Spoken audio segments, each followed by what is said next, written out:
Hello welcome back to Thoothukudi holidays தானே. இன்றைக்கி என்ன டே 7 விலாகு. இன்றைக்கி நம்ம எங்கே போய்ட்டுருக்கோம்னா மைக்கநாடார் குடியிருப்பு. மைக்கநாடார் குடியிருப்பு எங்கே இருக்குன்னா குறும்பூர் பக்கத்தில் இருக்குது. அங்கே எங்கள் ஆச்சி வீட்டு கோயில் கூட. கோயில் பேர் என்னென்னா சந்தனமாரி அம்மன் கோயில். நல்லா பசங்களாம் ஜம்முன்னு டான்ஸ் ஆடினாங்க. சூப்பராக இருந்துச்சு. திருவிழாவும் செமையாக இருந்துச்சு. நானும் பார்த்தேன். அம்மன் நல்லா சாமி ஆடினாங்க. வேறு போகிற மக்கள் எல்லாருமே வெயிலாக இருக்குன்ட்டு தண்ணியாக ஊற்றி தரையை புல்படுத்தியிருந்தாங்க.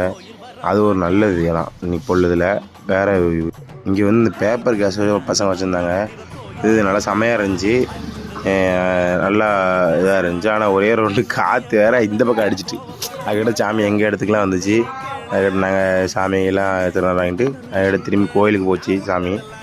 கோயில் நல்ல சாமி ஆட்டத்தோட நம்ம இன்னும் பசங்க ஆடிட்டு இருந்தாங்க. சின்ன பையன் சாமுன்னு ஆனால் சின்ன பையன் டான்ஸுக்கு